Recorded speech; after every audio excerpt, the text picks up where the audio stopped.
ನಮಸ್ಕಾರ ರೈತ ಬಾಂಧವರಿಗೆ ಗ್ರೇಟ್ ಮಾಸ್ಟರ್ ಯೂಟ್ಯೂಬ್ ಚಾನಲ್ಗೆ ಆತ್ಮೀಯ ಸ್ವಾಗತ. ಈ ಹಂತದೊಳಗೆ ಎಲ್ಲ ದ್ರಾಕ್ಷಿ ಏರಿಯಾ ಒಳಗೆ ಈಗ ಜಾಸ್ತಿ ಆಗಿ ಕಂಡು ಬರತ್ತಿದೆ. ಮಿಲಿಬಗ್ನ ತೊಂದರೆ ಜಾಸ್ತಿ ಆಗಿ ಕಂಡು ಬರತೈತಿ. ಈ ಹಂತದೊಳಗೆ ಮಿಲಿಬಗ್ ಯಾವ ರೀತಿ ವ್ಯವಸ್ಥಾಪನೆ ಮಾಡ್ಕೋಬೇಕು ಮತ್ತು ಮಿಲಿಬಗ್ ನಿಯಂತ್ರಣಕ್ಕಾಗಿ ನಾವು ಯಾವ ರೀತಿಯ ಸಿಂಪರಣೆಗಳನ್ನು ಕೈಗೊಳ್ಳಬೇಕು ಅನ್ನೋದ್ರ ಬಗ್ಗೆ ನಾವು ಈ ವಿಡಿಯೋದಾಗ ತಿಳಿದುಕೊಳ್ಳೋಣ. ನಾನು ಈಗಾಗಲೇ ನಿಮಗೆ ಹಿಂದಿನ ವಿಡಿಯೋ ಒಳಗೆ ಸ್ಟೆಮ್ ಬೋರರ್ ನಿಯಂತ್ರಣ ಯಾವ ರೀತಿ ಮಾಡ್ಬೇಕು ಅನ್ನೋದ್ರ ಬಗ್ಗೆ ಹೇಳ್ಕೊಟ್ಟಿನಿ ಮತ್ತು ಕಾಳಿನ ಸೈಜ್ ಯಾವ ರೀತಿ ಮಾಡ್ಬೇಕು ಅನ್ನೋದ್ರ ಬಗ್ಗೆ ಹೇಳ್ಕೊಟ್ಟಿನಿ. ಈಗ ಕಾಳಿನ ಸೈಜ್ ನಮ್ದು ಈ ಪ್ಲಾಟ್ ಒಳಗೆ ಆಲ್ರೆಡಿ ಈಗ ಗ್ರೇಪಾ ಮತ್ತು ಅಲ್ಗಾಮಿಡ್ಜ ಸಿಂಪರಣೆ ನಿಮ್ಗೆ ಹೇಳಿದ್ನಿ. ಅಲ್ಗಾಮಿಡ್ಜ ಮತ್ತು ಗ್ರೇಪಾ ಸಿಂಪರಣೆ ಈ ಪ್ಲಾಟ್ ಒಳಗೆ ಈಗ ಆಲ್ರೆಡಿ ಮಾಡಿದ್ವಿ. ಈಗ ನೋಡ್ಕೋಬಹುದು ನೀವು ಈ ಪ್ಲಾಟ್ ಒಳಗೆ ಯಾವ ರೀತಿ ಗೊನೆ ಸೈಜ್ ಆಗ್ಯಾವು ಮತ್ತು ಕಾಳಿನ ಸೈಜ್ ಯಾವ ರೀತಿ ಆಗೈತೆ ಅನ್ನೋದ್ರ ಬಗ್ಗೆ ಇಲ್ಲಿ ನೋಡ್ರಿ. ಕಾಳ ಇವಾಗ ಈ ಪ್ಲಾಟಿಗೆ 70 days ಆಯ್ತು ರೀ. ಈ ಹಂತದೊಳಗೆ ಪ್ಲಾಟ್ನಾಗ ಈ ರೀತಿ ಗೊನೆಗಳ ಕಾಳುಗಳು ಸೈಜ್ ಆಗ್ಯಾವ. ಆದ ಕಾರಣ ನಿಮ್ಗೆ ಉತ್ತಮವಾದ ರಿಸಲ್ಟ್ ಬರ್ಬೇಕಪ್ಪ ಅಂತಂದ್ರೆ ನೀವು ಗ್ರೇಪಾ ಮತ್ತು ಅಲ್ಗಾಮಿಡ್ಜ ಸಿಂಪರಣೆ ಮಾಡ್ಕೋಬಹುದು. ಗ್ರೇಪಾ ಮತ್ತು ಅಲ್ಗಾಮಿಡ್ಜ ಸಿಂಪರಣೆಯ ಡೋಸೇಜ್ ಏನಪ್ಪಾ ಅಂತಂದ್ರೆ 300 ಲೀಟರ್ ನೀರಿಗೆ ನೀವೇನು ಮಾಡ್ರಿ, ಗ್ರೇಪಾ 300 ಲೀಟರ್ ನೀರಿಗೆ 1 ಲೀಟರ್ ಪ್ಲಸ್ ಅಲ್ಗಾಮಿಡ್ಜ್ 500 ಮಿಲಿ ಈ ರೀತಿ ಹಾಕೊಂಡ ನೀವು ಸಿಂಪರಣೆ ಮಾಡ್ಕೋರಿ. ಇದ್ರ ಜೊತೆ ನೀವು ಜಿಂಕ್ ಅಥವಾ ಜಿಎ ಕೂಡ ಹಾಕೊಂಡ ನೀವು ಕಾಂಬಿನೇಷನ್ ಆಗಿ ಸಿಂಪರಣೆ ಮಾಡ್ಕೋಬಹುದು. ಇವಾಗ ಮಿಲಿಬಗ್ ನಿಯಂತ್ರಣಕ್ಕಾಗಿ ನಾವು ಯಾವ ರೀತಿ ವ್ಯವಸ್ಥಾಪನೆ ಮಾಡ್ಕೋಬೇಕಪ್ಪ ಅಂತಂದ್ರೆ, ಈಗ ಮಿಲಿಬಗ್ ನಿಮ್ಗೆ ಮೊಟ್ಟೆಗಳನ್ನ ಯಾವ ಹಂತದೊಳಗೆ ಇಟ್ಟಿರ್ತೈತಪ್ಪ ಅಂತಂದ್ರೆ, ಮಳೆಗಾಲದ ವಾತಾವರಣದಲ್ಲಿ ಮೊಟ್ಟೆಗಳು ಗಿಡದೊಳಗೆ ಆಲ್ರೆಡಿ ರೆಡಿ ಆಗಿರ್ತಾವ. ಅಂದ್ರೆ ಜೂನ್ ಮತ್ತು ಜುಲೈ ಹಂತದೊಳಗೆ ಮಳೆ ಸ್ಟಾರ್ಟ್ ಆಗೋ ಇದ್ರೊಳಗೆ ಮಿಲಿಬಗ್ಗಿನ ಅವಶೇಷಗಳು ಮತ್ತು ಮೊಟ್ಟೆಗಳು ಗಿಡದೊಳಗೆ ಆಲ್ರೆಡಿ ರೆಡಿ ಆಗಿರ್ತಾವ. ಆ ಹಂತದೊಳಗೆ ನಾವೇನ್ ಮಾಡ್ಬೇಕಪ್ಪ ಅಂತಂದ್ರೆ ಏಪ್ರಿಲ್ ಒಳಗೆ ವ್ಯವಸ್ಥಾಪನೆ ಸರಿಯಾಗಿ ಮಾಡ್ಕೊಂಡು ಇಟ್ಕೋಬೇಕು. ಮತ್ತು ಪ್ಲಾಟ್ನಾಗ ಆಗಾಗ ನಾವು ಮೆಟಾರೈಸಮ್ ಬ್ಯೂರಿಯಾ ಮತ್ತು ವರ್ಟಿಲಿಜಿಯಂ ಸಿಂಪರಣೆಗಳು, ಬ್ಯಾಕ್ಟೀರಿಯಾ ಸಿಂಪರಣೆಗಳು ನೀವು ಅವಾಗವಾಗ ಏಪ್ರಿಲ್ ಒಳಗೆ ಮಾಡ್ಕೊಂಡಿದ್ರಿ ಅಂದ್ರೆ ಈ ಹಂತದೊಳಗೆ ನಿಮ್ಗೆ ಯಾವುದೇ ರೀತಿಯ ಮಿಲಿಬಗ್ನ ತೊಂದರೆಗಳು ಬರುವುದಿಲ್ಲ. ಆದ್ರೆ ಈ ಹಂತದೊಳಗೆ ನಿಮ್ಮ ಪ್ಲಾಟ್ನಾಗ ಮಿಲಿಬಗ್ ಕಂಡು ಬರತ್ತಿತ್ತಂದ್ರೆ ನೀವೇನ್ ಮಾಡ್ರಿ, ಸಿಂಪರಣೆ ಮುಖಾಂತರ ನೀರು 200 litre upload 200 milli plus karate 200 milli ಈ ರೀತಿ ಸಿಂಪರಣೆ ಮಾಡ್ಕೋಬಹುದು. ಇಲ್ಲ ಅಂದ್ರೆ ನೀವು ನೀರು 200 litre upload 200 ml plus FMB ಆನಂದ ಬ್ರೋಕೇರ್ದ 500 ml ಈ ರೀತಿ ಹಾಕೊಂಡ ನೀವು ಸಿಂಪರಣೆ ಮಾಡ್ಕೋರಿ. ಈ ಸಿಂಪರಣೆಯಿಂದ ನಿಮ್ಗೆ ಮಿಲಿಬಗ್ ಕಂಟ್ರೋಲ್ ಆಗಕ್ಕೆ ಅನುಕೂಲ ಆಗ್ತೈತಿ.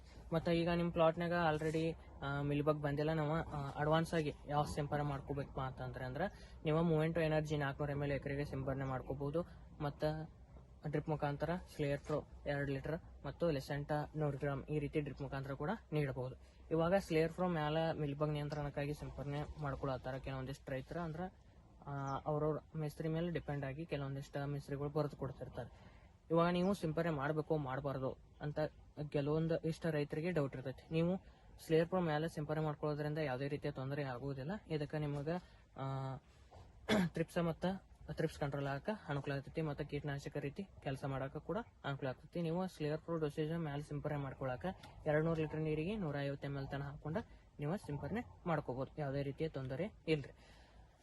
ಮತ್ತೆ ಈ ಹಂತದೊಳಗೆ ನೀವು ಪ್ಲಾಟ್ನ್ಯಾಗ ಬುರಿಯ ವ್ಯವಸ್ಥಾಪನೆ ಯಾವ ರೀತಿ ಮಾಡ್ಬೇಕಪ್ಪ ಅಂತಂದ್ರೆ ಬುರಿಯ ವ್ಯವಸ್ಥಾಪನೆಗಾಗಿ ನೀವೇನ್ ಮಾಡ್ರಿ, ಅಕ್ರೋಸಿಯೋ ಅಥವಾ ಮೆರಿವಾನ್ ಸಿಂಪರಣೆ ಮಾಡ್ಕೋಬಹುದು.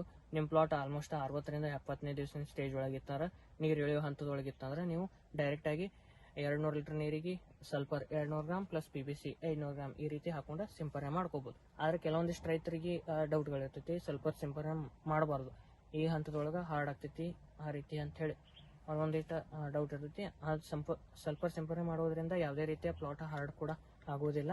ನಿಮ್ಗೆ ಆಲ್ಮೋಸ್ಟ್ ಕಲರ್ ಮತ್ತು ಶೈನಿಂಗ್ ಬರಕ್ಕೆ ಅನುಕೂಲ ಆಗ್ತೈತಿ. ಆದ ಕಾರಣದಿಂದ ಸಲ್ಫರ್ ಸಿಂಪರಣೆ ಮಾಡ್ಕೋರಿ. ನಿಮ್ಗೆ ಸ್ವಸ್ಥೊಳಗೆ ಆರಾಮಾಗಿ ಅಗದಿ ಕಮ್ಮಿ ರೇಟ್ನೊಳಗೆ ಬುರಿ ರೋಗ ನಿಯಂತ್ರಣ ಆಗ್ಬೇಕಪ್ಪ ಅಂತಂದ್ರೆ ನೀವು ಸಲ್ಫರ್ ಮತ್ತು PBC ಸಿಂಪರಣೆ ಮಾಡ್ಕೋಬಹುದು. ಇಲ್ಲಾಂದ್ರೆ ನೀವು ಸಿಸ್ಟೇನ್ ಕೂಡ ಸಿಂಪರಣೆ ಮಾಡ್ಕೋಬಹುದು, ಇಂಡೆಕ್ಸ್ ಮಾಡ್ಕೋಬಹುದು. ಅದ್ರ ಜೊತೆ ನೀವು PBC ಹಾಕೊಂಡ ಸಿಂಪರಣೆ ಮಾಡ್ಕೋಬಹುದು ಈ ಹಂತದೊಳಗೆ.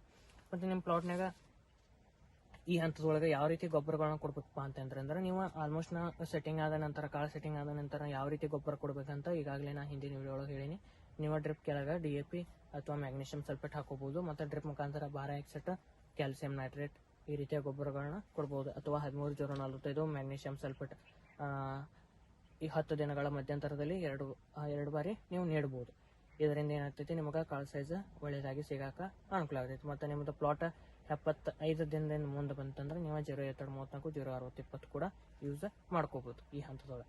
ಈ ರೀತಿ ವ್ಯವಸ್ಥಾಪನೆ ಮಾಡ್ಕೊಂಡು ಹೋಗ್ರಿ. ವಿಡಿಯೋ ಇಷ್ಟವಾದಲ್ಲಿ ಲೈಕ್ ಮಾಡಿ, ಶೇರ್ ಮಾಡಿ ಮತ್ತು ಕಾಮೆಂಟ್ ಮಾಡಿರಿ.